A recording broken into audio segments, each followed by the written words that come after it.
புனித சின்னப்பர் கொரிந்தியருக்கு எழுதிய முதல் திருமுகம் அதிகாரம் 11 இறை வார்த்தைகள் 23 முதல்.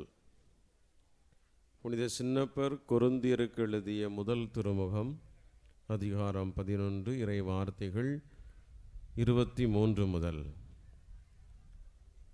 ஆண்டவரிடமிருந்து நான் எதை பெற்றுக்கொண்டேனோ அதையே உங்களிடம் ஒப்படைக்கிறேன்.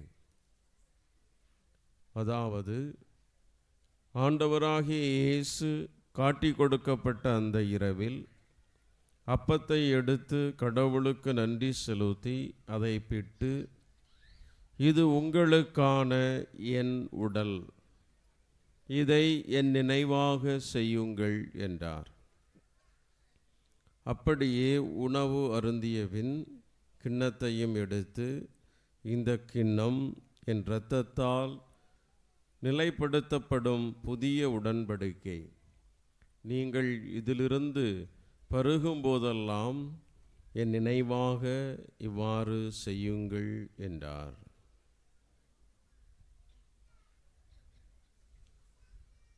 இது ஆண்டவரின் அருள்வாக்கு.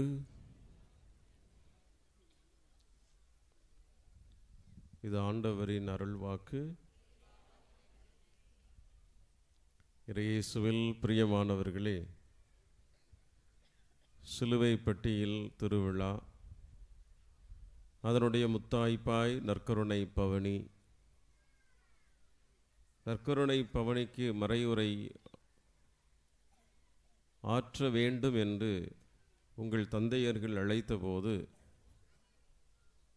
என் மனக்கண்ணில் ஏதோ ஓடிக்கொண்டிருந்தது. ஆனால் இங்கு வந்து பார்க்கின்ற பொழுது தோரணங்கள், அலங்காரங்கள் இவற்றையெல்லாம் பார்க்கிற பொழுது நான் பூலோகத்தில் தான் இருக்கிறேனா அல்லது வானுலகில் மிதக்கிறேனா என்று என்னை நானே கிள்ளி பார்த்து கொண்டேன். அவ்வளவு அற்புதமான அலங்காரங்கள், மிக நேர்த்தியான விதத்தில் ஆண்டவரை நம்முடைய வீதிகளில் அழைத்து வந்திருப்பதை எண்ணி பார்க்கிற போது என்னுடைய முதல் அனுபவம் என்னை பரவசப்படுத்துகிறது. எனவே உங்களுக்கும் உங்கள் தந்தையர்களுக்கும் என்னுடைய பாராட்டுகளை தெரிவித்துக் கொள்கிறேன்.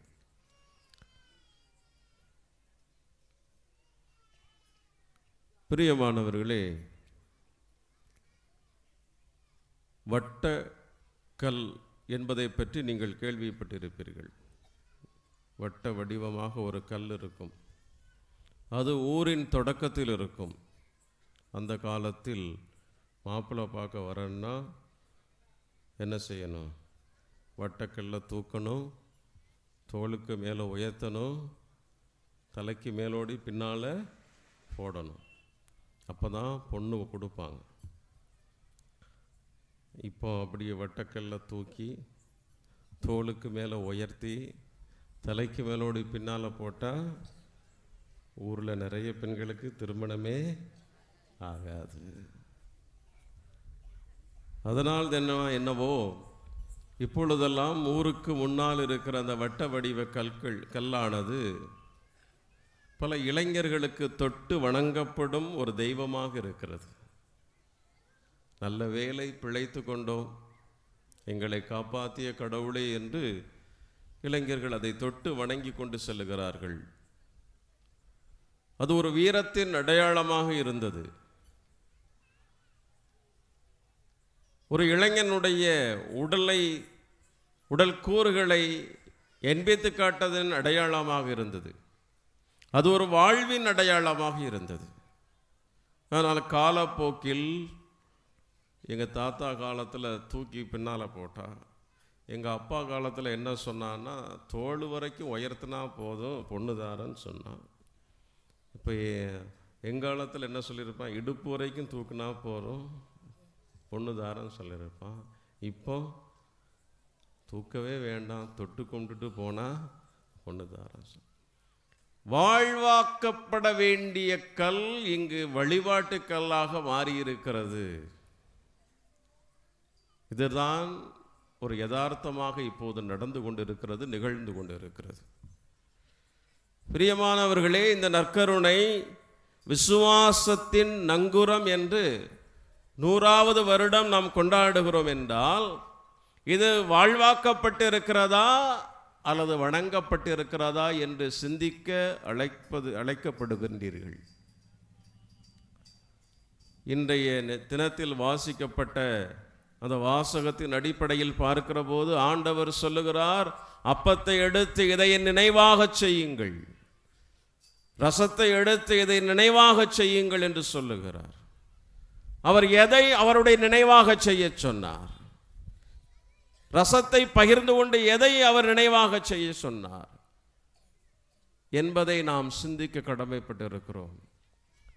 ஆண்டவருடைய வாழ்வை சற்று அலசி பார்க்கிற பொழுது, தான் வாழ்ந்த 33 வருடத்தினுடைய இறுதியில், மக்கள் பணி செய்த அந்த 3 வருடத்தின் நிறைவில், தான் மரிப்பதற்கு ஒரு சில மணித்துளிகளுக்கு முன்னால் இந்த ராபோஜன உணவின் போது இந்த அப்பரசத்தை எடுத்து சொல்லுகிறார், இதை என் நினைவாக செய்யுங்கள் என்று. பலமுறை அப்போஸ்தலர்களோடு அவர் உணவை பகிர்ந்திருக்கிறார். பலமுறை அப்போஸ்தலர்களோடும் மக்களோடும் அவர் உணவு உண்டிருக்கிறார். அப்பொழுதெல்லாம் சொல்லாத அவர் சாவதற்கு ஒரு சில மணித்துளிகளுக்கு முன்னால் இந்த வார்த்தைகளை உதித்தார் என்றால் அதன் உண்மையான நோக்கம் என்ன என்று அறிய நாம் கடமைப்பட்டிருக்கிறோம். புரிய நமக்கு உரிமையும் இருக்கிறது. காரணம், நம்முடைய வாழ்வின் அடிமானமாகத்தான் அவருடைய வாழ்வு இருக்கிறது என்பதை நாம் மறந்துவிடக்கூடாது. அப்படி அவர் எதை வாழ கற்பித்தார்? பிலிப்பியருக்கு எழுதிய திருமுகத்திலே நாம் வாசிக்க கேட்கிறோம், அவரோ, யாரு? இயேசுவோ கடவுளுக்கு இணையானவராக இருந்தும் அதை ஒரு பொருட்டாக கருதாமல் மனிதரில் ஒருவராக மண்ணில் பிறக்கின்றார். அதுவும் எந்த அளவுக்கு அவர் மண்ணில் மனிதனாக பிறந்தார் என்றால், சிலுவையில் தன்னுடைய கரங்களை விரித்து தொங்கக்கூடிய அளவுக்கு அவர் மண்ணில் மனிதனாக இருக்கின்றார், நம்மில் ஒருவராக வாழ்கின்றார்.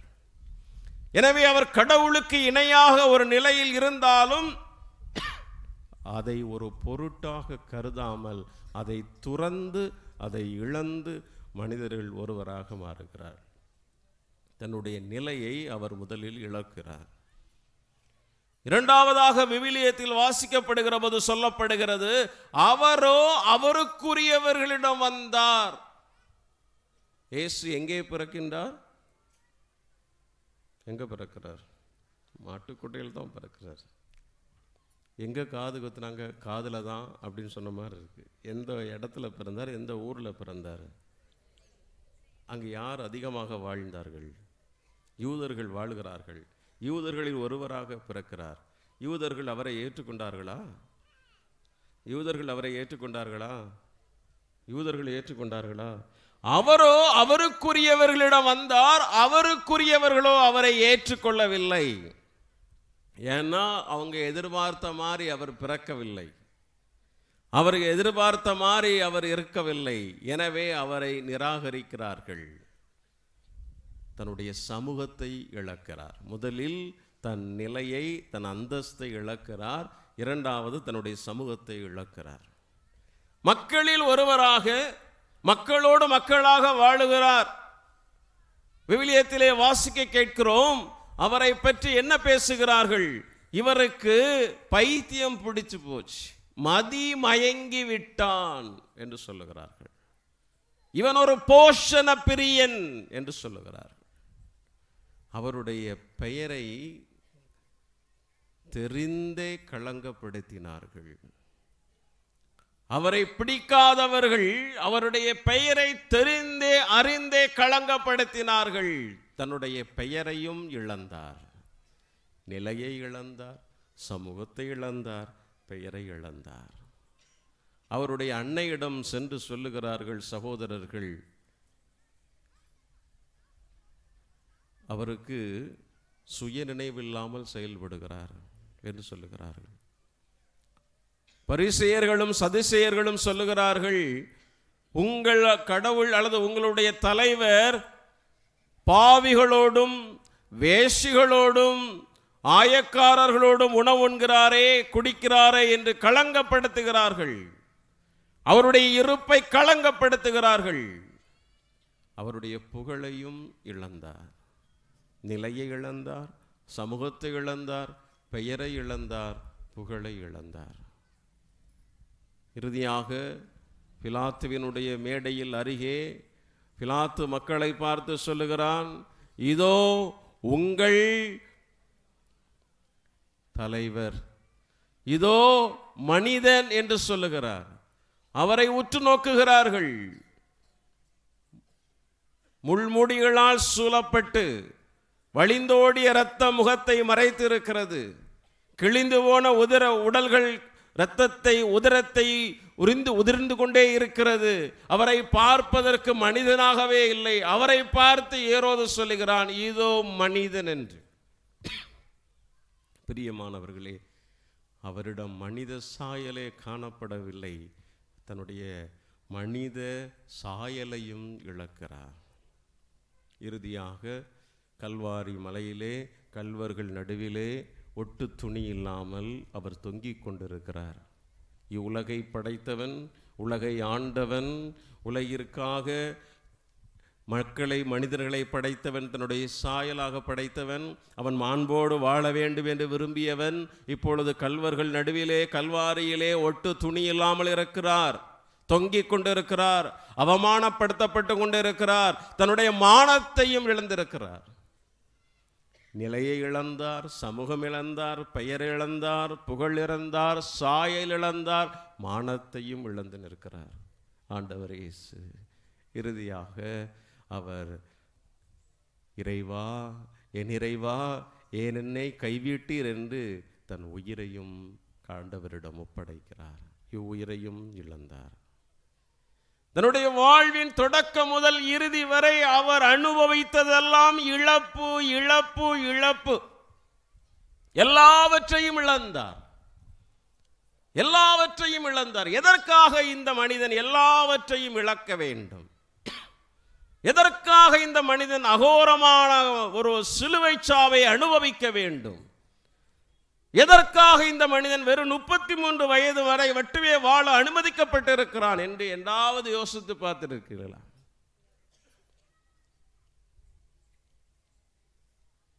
வேற காரணமே கிடையாது. ஒரே ஒரு காரணத்திற்காகத்தான் அவர் எல்லாவற்றையும் இழந்தார்.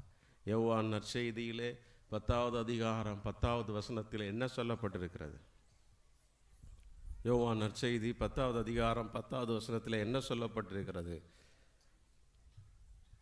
என்ன சொல்லப்பட்டிருக்கிறது? இந்த மக்கள் வாழ்வு பெற வேண்டும், அந்த வாழ்வையும் நிறைவாக பெற வேண்டும் என்பதற்காகவே நான் வந்தேன் என்று சொல்லப்பட்டிருக்கிறது. இந்த ஆட்டுக்குட்டிகளின் உரிமையாளனாக நான் வந்தேன் என்று சொல்லப்பட்டிருக்கிறது. பிரியமானவர்களே, நாம் வாழணும், அந்த வாழ்வையும் நிறைவாக வாழ வேண்டும் என்பதற்காகவே இவ்வுலகிற்கு வந்தாரெனில், நாம் வாழணும், அந்த வாழ்வை நிறைவாக வாழ வேண்டும் என்பதற்காகவே உலகில் தன் நிலையை இழந்து, சமூகத்தை இழந்து, பெயரை இழந்து, மாண்பை இழந்து, சாயலை இழந்து, மானம் இழந்து, உயிர் இழந்து அவர் நம்மை வாழ வைக்க வந்திருக்கிறார் எனில், இப்பொழுது சொல்லுங்க, இதை என் நினைவாக செய்யுங்கள் என்று அவர் சொல்லும் போது எதை சொல்லுகிறார்? எதை சொல்லுகிறார்? வெறுமனே வழிபாட நடத்தினா சொல்றாரு. எதை அவர் வாழ்ந்தாரோ அந்த வாழ்வை நாம் வாழ வேண்டும் என்பதை அறிவுறுத்துகிறார்.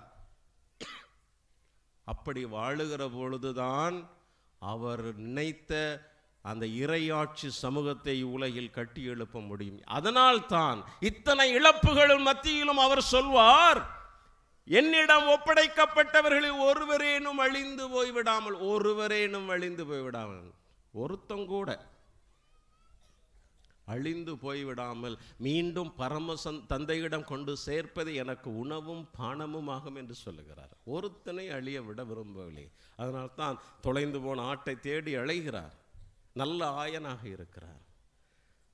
அதனால்தான் கல்வாரியிலே கல்வர்கள் அடியிலே அவர் தொங்கிக் கொண்டு இருக்கின்ற போது கூட அவருடைய விழாவில் கொத்தியவனை நோக்கி சொல்லுகிறார், ஆண்டவரே இவர்களை மன்னியும், இவர்கள் அறியாமல் செய்கிறார் என்று தன்னை கொடுமைப்படுத்தியவர்களையும் கூட மன்னிக்கக்கூடிய ஒரு நிலையில் இருக்கிறார். மன்னிப்பை அவர் வாழ அழைக்கின்றார்.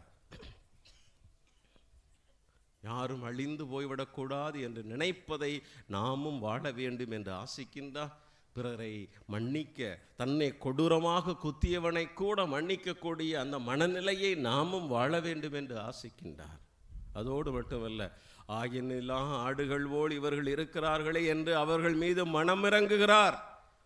இரக்க குணமுடையவர்களாக இருக்க வேண்டும், அதை வாழ வேண்டும் நம் என்ற அழைப்பு விடுக்கிறார்.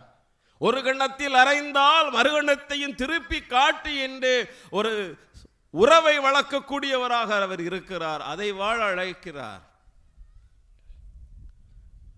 மத்தேயு நற்செய்தியிலே 7வது அதிகாரத்திலே 12வது வசனத்திலே பொன் விதி என்று எழுதப்பட்டிருக்கிறது. அந்த பொன் விதியை, அந்த ஒரு வசனத்தையாவது நாம் வாழ வேண்டும் என்று ஆசைப்படுகிறார். அதனால் தான் பொன் விதி என்று அழைக்கப்பட்டிருக்கிறது. பிறர் உங்களுக்கு என்ன என்ன செய்ய வேண்டும் என்று நீங்கள் விரும்புகின்றீர்களோ அதையே நீங்கள் மற்றவர்களுக்கு செய்யுங்கள் என்று சொல்லுகிறார். அதுதான் திருச்சட்டத்தின் நிறைவும் இறை வார்த்தையின் முழுமையுமாக இருக்கிறது. பிரியமானவர்களே, அவர் வேற எதையும் வாழ சொல்ல, இதை நினைவாக சொல்லி செய்யுங்கள் என்று சொல்லுகிற போது வெறுமனே திருப்பலியை நிறைவேற்றுவதை அவர் சுட்டிக்காட்டவில்லை. வெறுமனே ஆண்டவரை நற்கருணையில் வைத்து அழைத்து வருவதை சுட்டிக்காட்டவில்லை. மாறாக வாழ வேண்டும், அவர் விட்டு சென்ற விழுமியங்களை வாழ வேண்டும் என்பதை அறிவுறுத்துவதற்காகத்தான் தன் வாழ்வின் இறுதியில் அப்போஸ்தலருடைய நடுவில் அமர்ந்து இதை என் நினைவாக செய்யுங்கள் என்று விட்டு சென்றிருக்கிறார். இந்த விசுவாசம்தான் நற்கருணையின் விசுவாசம்.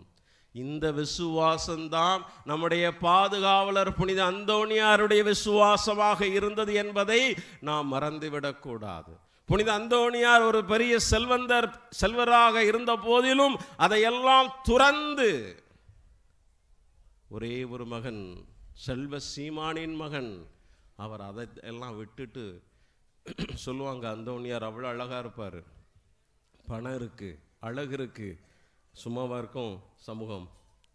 பணமும் அழகு இருந்தால் யார் முதல்ல வந்து நிற்பா? யார் வந்து நிற்பா? முறப்பொண்ணு வந்து நிற்கும். அந்தோணியாருக்கு நிறைய முறப்பொண்ணு உண்டு. அவரை வந்து தொந்தரவு பண்ணிச்சு, நீ போகாத, நீ சாமியார் ஆகாத சோதனை கொடுத்துச்சு. அந்தோணியார் பக்கத்தில் இருக்கிற குறுமடத்தில் சேர்ந்தா இவ்வளோ அடிக்கடி வந்து பார்த்து நம்மளை தொந்தரவு கொடுத்து இழுத்துருவாழ்வுன்னு சொல்லி கண்காணாத ஒரு தேசத்தில் என்னையை கொண்டு வைங்க அப்படின்னு சொல்லி வெகு தொலைவிலே சென்று அவர் அந்த குறுமடத்திலே பயின்று குருப்பட்டம் வாங்கி மிகப்பெரிய போதகனாக, மிகப்பெரிய அற்புதனாக அவர் மாறுகிறார். இதையெல்லாம் இழக்கச் செய்தது எது? இந்த நங்கூரத்தின் மீது அவர் வைத்திருந்த அசைக்க முடியாத நம்பிக்கை என்பதை நாம் மறந்துவிடக்கூடாது.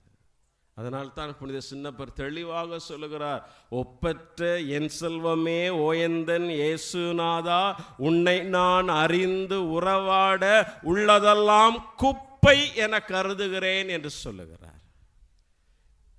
இதைத்தான் அந்தோணியார் வாழ்வில் எல்லாவற்றையும் குப்பை என கருதினார். செல்வத்தை முற்றிலுமாக ஒழித்து விட்டார். தன்னுடைய சொந்தத்தை முற்றிலுமாக அகற்றிவிட்டார். ஏனென்றால் அவருக்கு தேவையானது ஒன்று, அந்த நங்குரத்தை மிக ஆழமாக பற்றி கொண்டிருப்பது. அதைத்தான் அந்தோணியாரும் செய்தார், புனிதர்களும் செய்கிறார்கள். இப்படி சின்னப்பர் இன்னும் அழகாக சொல்வார், வாளோ நெருக்கடியோ வேதனையோ கடலில் கப்பல் கவிழ்ந்து தத்தளித்த தருணங்களோ சிறைச்சாலை அனுபவங்களோ கசையடிகளோ எதுவும் என் அன்பர் இயேசுவிடமிருந்து என்னை பிரித்து விட முடியாது. My sweet darling. புனித சின்னப்பருக்கு இயேசுநாதர் எப்படி இருந்தாருன்னா ஸ்வீட் டார்லிங். எதுவும் என் அன்பர் இயேசுவிடமிருந்து என்னை பிரித்து விட முடியாது. எதுவும் வேதனையோ சோதனையோ கொடிய துன்பங்களோ எந்த அனுபவமும் என் இயேசுவிடமிருந்து பிரித்து விட முடியாது என்று சொன்னார் என்றால் அவரால் தான் சொல்ல முடியும், வாழ்வது நான் அல்ல கிறிஸ்துவே.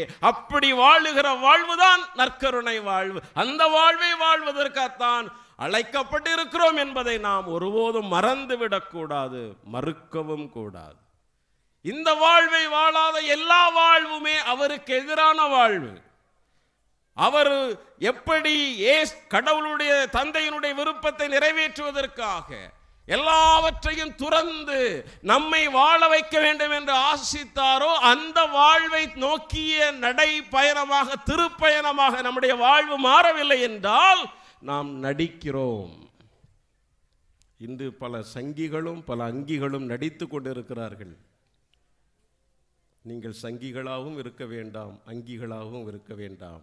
அவருக்குரிய நல்ல பிள்ளைகளாக இருங்க, நடிக்க வேண்டாம், வாழ்வோம். இதைத்தான் இந்த நற்கருணை நாதர் நமக்கு இன்று தருகிற ஒரு அற்புதமான மருந்தாக, விருந்தாக இருக்கிறது. எனவே பிரியமானவர்களே, நற்கருணையை நாம் வீதிகளில் அழைத்து வந்திருக்கிறோம். உங்கள் வீதிகளை, தோரணங்களை பார்க்கிற பொழுது மிக ஆச்சரியமாக இருக்கிறது. இவ்வளவு ஆடம்பரமாக அந்த எளிய மனிதனை அழைத்து வந்திருக்கிறோம். இது உங்களுடைய விசுவாசத்தினுடைய ஒரு பகுதி என்பதை நான் நிராகரிக்கவில்லை, வாழ்த்துகிறேன்.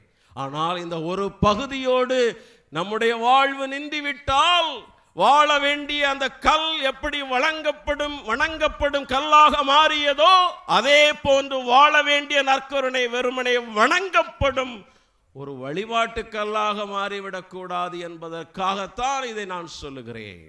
நம்முடைய வாழ்வு ஆடம்பரங்களோடு வழிபாடுகளோடு வீதியில் அழைத்து வருவதோடு நின்றுவிட்டால் இந்த நற்கருணை வெறுமனே வணங்கப்படும் வழிபாட்டு கல்லாக மட்டும்தான் இருக்கும். எப்பொழுது அது நங்குரமாக மாறும் என்றால் அது நம்முடைய வாழ்வில் ஒன்றாக மாறுகிற போது, நாம் எப்பொழுது அவரை வாழ்வாக மாற்றி பிறரை வாழ வைக்கின்ற பொழுது, எப்பொழுது அந்த நங்குரத்தில் நம்மை நாம் தாங்கிக் கொண்டு பிறரை மன்னிக்கின்ற பொழுது, எப்பொழுது அந்த நங்கரத்தை நாம் பற்றி கொண்டு பிறரை நேசிக்கின்ற பொழுது, பிறரை தாங்குகின்ற பொழுது நாம் வாழ்கிறோம் இந்த நற்கருணையை என்பதை மறந்துவிட வேண்டாம். எனவே நற்கருணையின் பிள்ளைகளே, நீங்கள் நம்பிக்கைக்குரியவர்கள்.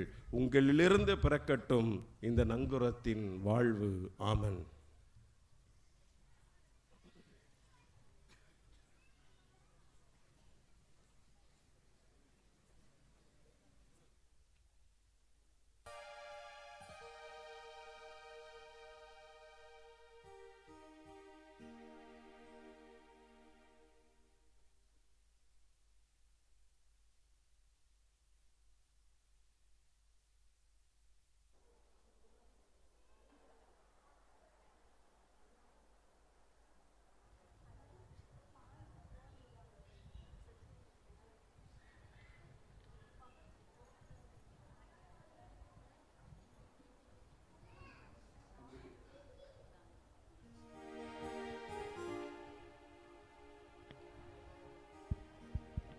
அன்புக்குரியவர்களே, நற்கருணை பவனி மீண்டும் தொடர்கிறது.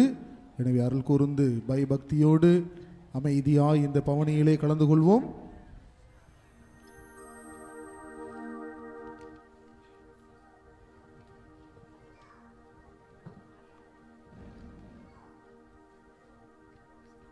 பாடல் எண் 9. பாடல் எண் 9.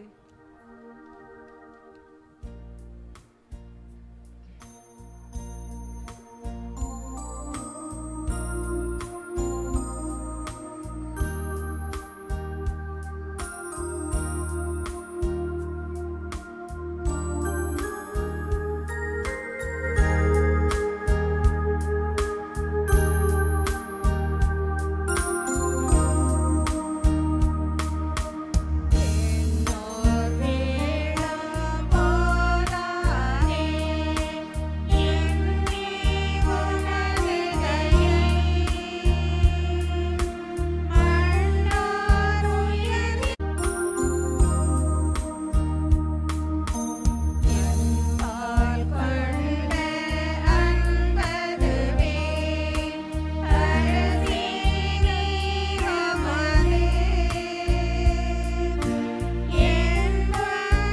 மன்றாடுவோமாக.